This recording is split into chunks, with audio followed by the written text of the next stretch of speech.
this is season 3, episode 5. We're going to be talking about Women's History Month. This is a very important topic to a lot of people, women's rights has been a big deal in the United States and around the world. We're still fighting for those rights. And we just want to talk about it, talk about women's rights, talk about women that have meant a lot to us, past, present, future. And here with me, I have Victor and Ashley, and my name's Caston. So we're all here to just talk about women's history. I would like to, introduce yourselves. What are your majors? What's your major, Ashley? Hi, so my name's Ashley, and I'm majoring in journalism. Cool. Victor? And hello, my name is Victor, and I am also a journalism major. And I'm the person that changed majors every month when I was at MSJC. I'm actually an alumni, but I stick around because I just love community colleges. I love the student environment at community college. I love the Talon. So I stick around. I'm considered a club advisor, an alumni club advisor. And so my major here at MSJC was social justice. I finished as social justice, but it was basically everything for a short time. And then I transferred to Arizona State University with majors in community advocacy and social policy with a different double major in journalism, but I changed to game development. So I'm all over the place. There's nothing wrong with that. It's about continually learning and growing, trying different things. Yeah, for sure. So we're going to pass the torch to Ashley. So Ashley, do you have any women in your life that you have in the back of your mind? I asked y'all to think about things that you wanted to talk about and women that were influential with you. And do you have anything that resonates with you? Well, I would definitely say my mom is an influence. She does a lot for the family and everyone, always going out of her way to put others first. And one was also a celebrity named Lucille Ball. She always was a positive role model to me because she always just continued moving forward to pursuing her dreams despite people telling her she couldn't. Like, she wanted to be a comedian and bring smiles and laughs to others. And she had a teacher that said she couldn't be an actor or do it, but she went out and did it anyways and became a big success. That's really cool. So let me ask you a follow-up question because I like follow-up questions. Yeah. What are things that your mom does that sticks out to you, if you mind sharing? Well, she always puts others first before her needs, to make sure to just take care of her family and friends. And if someone's in trouble or needs help, she'll always be there and to defend you and to back you up. And Yeah. for that, she's inspiring. Yeah, that's really cool. I think my mom is a lot like that too. I think of my mom a lot when I think of powerful women. Like my mom, she hasn't had a job for a while, but she has a job. Being a mom is a full-time job, and I tell everyone that. Yeah, for sure. She's a full-time mom, and she does her best, and she's the best mom. She's my favorite mom, even though I only get one mom, but she's still my favorite mom. She's the best. That's what I tell her, and so I totally resonate with that. She's always putting others first. I would say there was another person a couple of years ago that working in a retail store. We were co-workers, but she became like a second mom. She was always one to help take care of me and others, and then we became really close friends and all. And I always remember her and still touch bases with her. But you just never know who you're gonna come across that can make an impact in your life as well. For sure. Victor, I'm gonna pass it off to you. Do you have anyone that happens to resonate with you, or anything you want to share or add to? Sure. So I guess the first person that I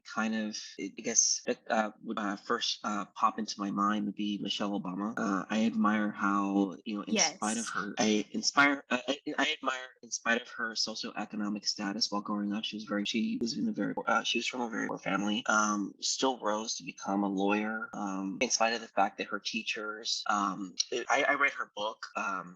And she was in elementary school. One of her teachers told her that she was not going to be it. Why were you so ambitious to want to become a lawyer, want to become more? You're not going to become more than that. And in spite of what she was told, she ended up rising. She became the first lady, the first Black lady in the United States. To live in the White House in the United States.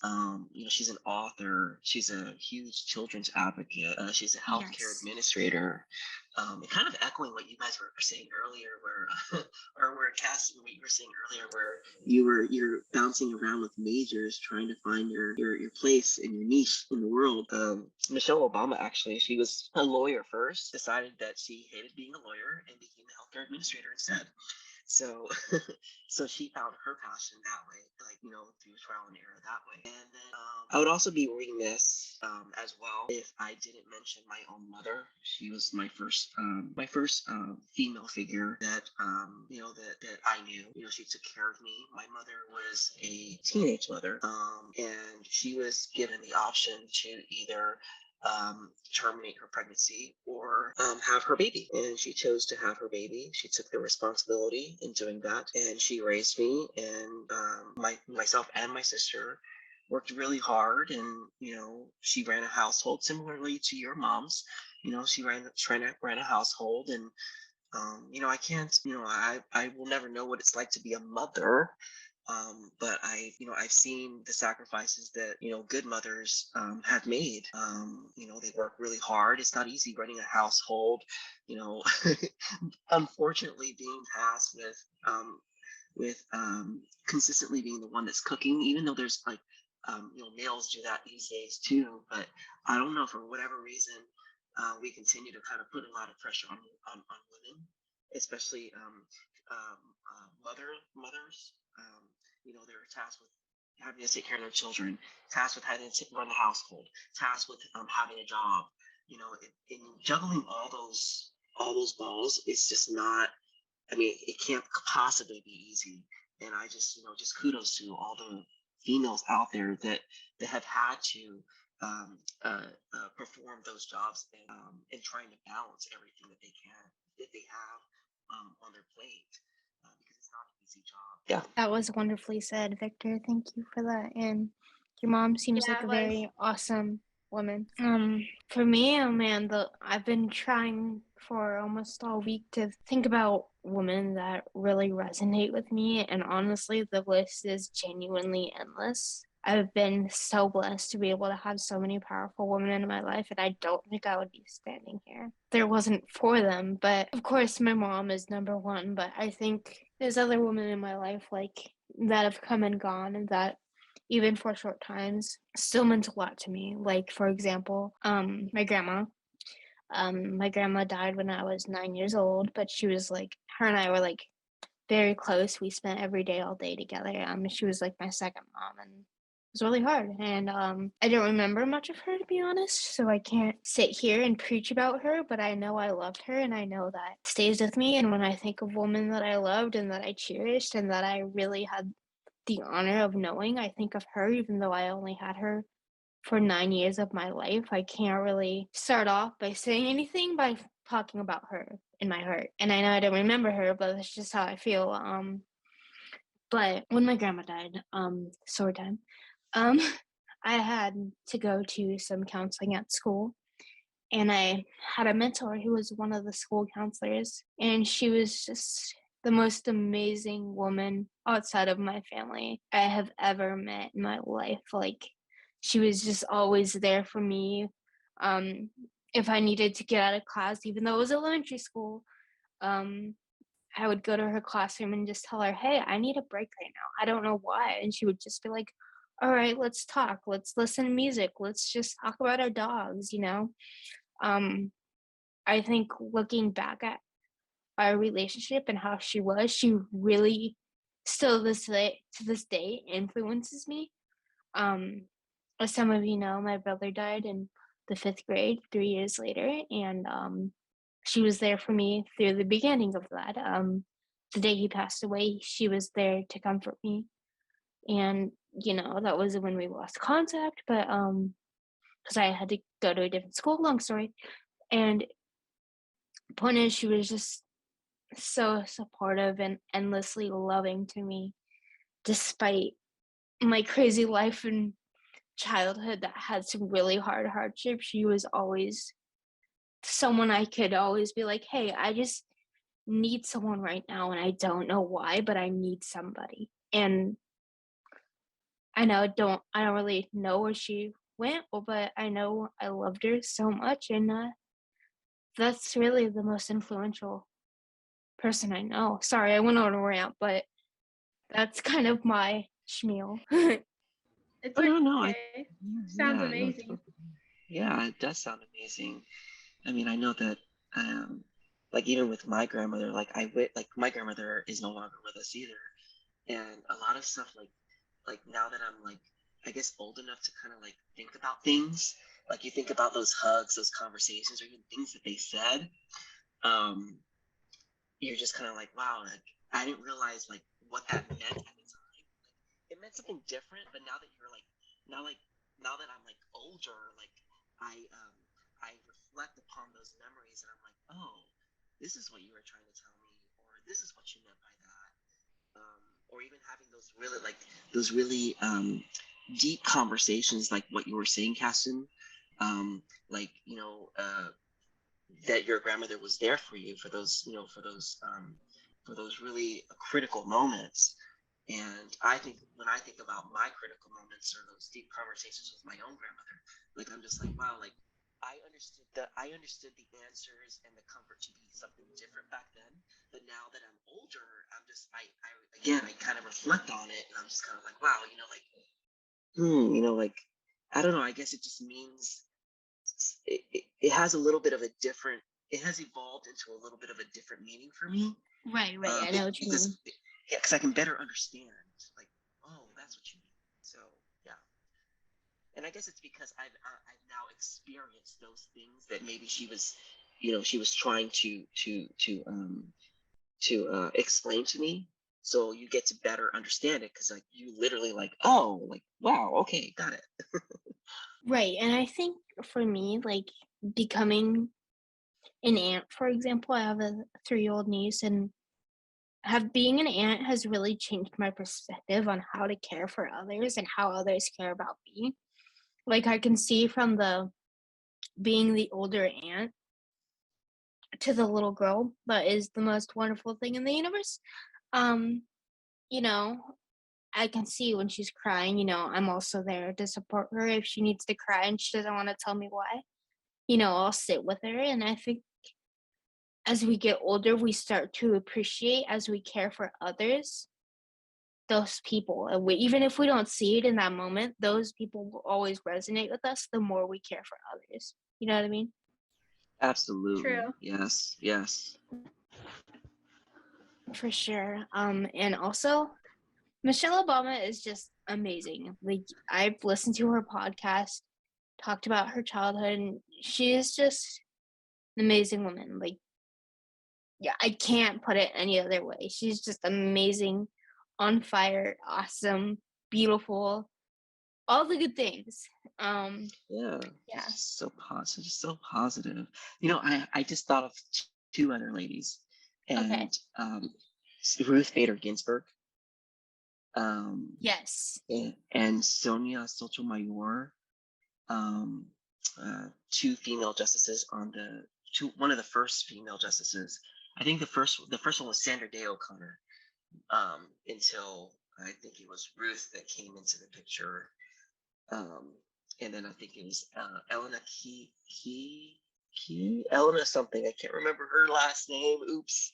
I always feel like I have to like Google her now to get it right and give her um, the right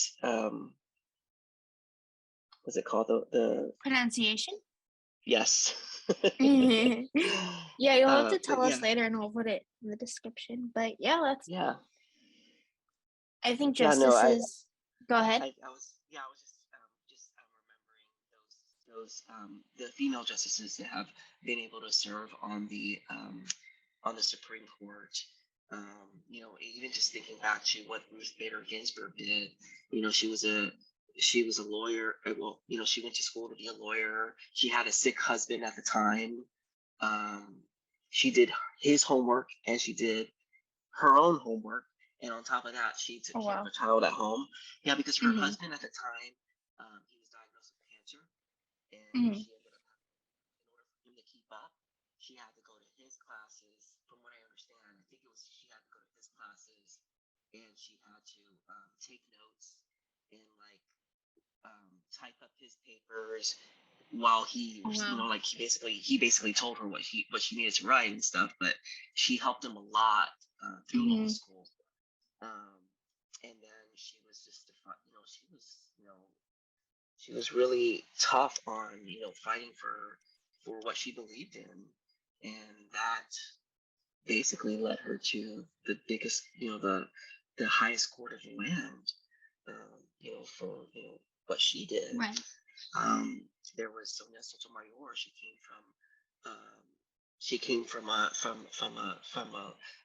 low socioeconomic background as well, and then she climbed. I don't know too much about. I don't know her last name. I know her first name is Elena, but I'm sure she had her own challenges that she had to go through in order to climb to the Supreme Court. And then there's the most recent Supreme Court justice. So yeah. For sure. Ashley, do you want to add anything? Elena Kagan. Sorry. What you guys are saying just made me think how the simplest of things can really be some of the biggest things. Like those little things are some of the biggest to be thankful for. Yes.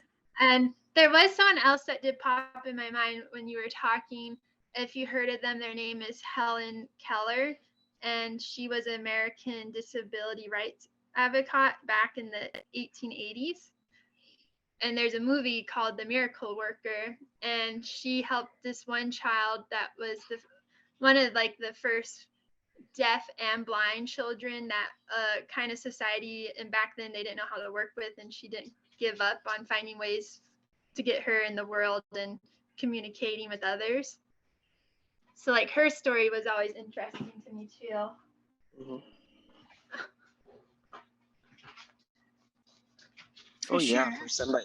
For somebody that was blind, she was blind, deaf, and mute. Yeah, so basically she had no way to communicate to the world, and people didn't understand or know what was wrong. And then Helen Keller was the one to be the teacher and to guide her and to help, and they formed a really just beautiful relationship, and her not giving up on her as well.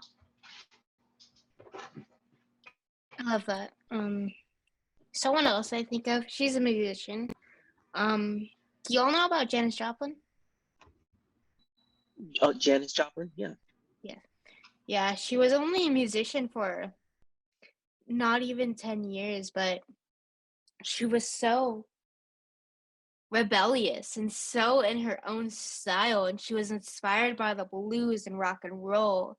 And this happened in the 60s, where, from my understanding, that's not the most common thing. But, if you went up to Janice Joplin, you wouldn't give her a hard time. She was just this fierce person, and unfortunately, she passed away way too early. But I will always, I always think about her and how she was. And of course, we only know her stage character, but from what I know of her, she didn't care what other people thought. She didn't come onto stage with a full face of makeup. Not that there's something wrong with that, but I'm a girl who doesn't like makeup very much. And I've always felt inspired by her, that she was just herself, and she wore what she wanted. She didn't wear a fancy dress like how women back then were commanded to. She just wore some blue jeans and a comfy top. And I just think that's the coolest thing. She just walked her own beat. And like you were saying, actually, just small things like that have the biggest impacts. She wasn't afraid to be herself. She was just out being herself. Yeah, and I think that's despite any judgment, it sounds like, yeah. Especially like then in the 60s, we were just getting out of a war, and stakes were kind of high back then, honestly. So it's crazy. It's absolutely crazy how women have been so powerful and influential and big and small in just big ways, even how they are, if that makes sense. Yeah, of course. Victor, do you have anything to add? I saw you unmuting yourself. Oh no, I was wanting to add something, but then I just didn't. Well, I guess that maybe I will. You mentioned Janice Joplin, and in the period that where during her time period, and I'll just add to what you had basically added, but basically saying that it wasn't it's never has been an easy time for women. I want to say because that glass ceiling has yet to be broken. Um, but we still do have those trailblazers that continue to fight and be that voice for for not I want to say not just females, just for everybody. They're just fighting for that equality, um and to prove that they're just as that women are just as good as their male counterparts. Just because they are born female does not mean that they can't do and undo as everyone else. It's just so happens that the culture that we live in, you know, it makes it a little bit more difficult, um, unfortunately. But we are fortunate that I'm a feminist. I think that women should have equal rights just as men do. Um, uh, it's just fortunate that we have these strong female figures for those that are. I This is not going to come out the way I want it to, but for those that are not as strong, to be able to be those leaders and those people that are those females that are inspiring other females to, hey, no, we don't give up, we just continue to move forward, and we continue to fight until we arrive. So I just think that's just thank you for offering that example. Another example, I guess, that just immediately comes to mind is people like Halle Berry. And the only reason she comes up into my mind is because she portrayed a singer from way back when, Dorothy Dandridge, um, who was a singer back during a time um, when during like the civil rights movement kind of thing. Um, and it just takes, like, for me, I guess, when I think of people like that, it takes a very strong person to kind of shove away the hurt and the pain and just keep moving forward. And it's not like you're just shoving away the hurt and the pain, you're using that hurt and pain as a weapon to be able to continue to move forward and to continue to fight for what you feel is right, um, and so that you can be able to find your place in this world. Um, you know, I don't think that we give enough credit to the female figures that we have around us. You know, um, they're very strong people and they're very capable. And um, I'm just glad that we have female figures that are willing to be strong enough to be able to stand up for what is right for everyone. Um, and to be able to lift those that are not strong enough to lift themselves, or give them the strength to be able to be as strong, maybe is the better way of putting it. So yeah, for sure. I think you couldn't have said it better. Like, it's just, for me, there's countless women around me that are just so influential, and I think you really couldn't have said it better. And I think, personally, I think that's a great way to close it out. If you guys think so, I think you couldn't have framed it better. So yeah, if the y'all list want to, is endless, like you said. the list is literally endless. Like, we could It's talk endless. all night. So those of you who are listening, I have a challenge for you. I want you to send us msjctalon@gmail.com an influential woman, or as something about an influential woman, or multiple women that are influential to you, and we would love to share. If you were willing to share or just want to get it off your chest, let us know. email us at msjctalon@gmail.com. We'll put it in the description. We would love for you to have that space and participate too. You know, everyone has someone. Well, I'd like to hope that everyone has a woman in their life that are semi-inspirational, whether it's a celebrity, a parent, sibling, partner. You know, I think there's a lot of beauty in that. So with that being said, do y'all have anything else? No? Going once, going twice? Okay. Well, this was the Talon Talks, Season 3, Episode 5. Thank you for tuning in. Go ahead. Thanks for tuning in. Thanks for tuning in, everyone. Have a great night. Stay safe out there. Bye. Bye. Bye.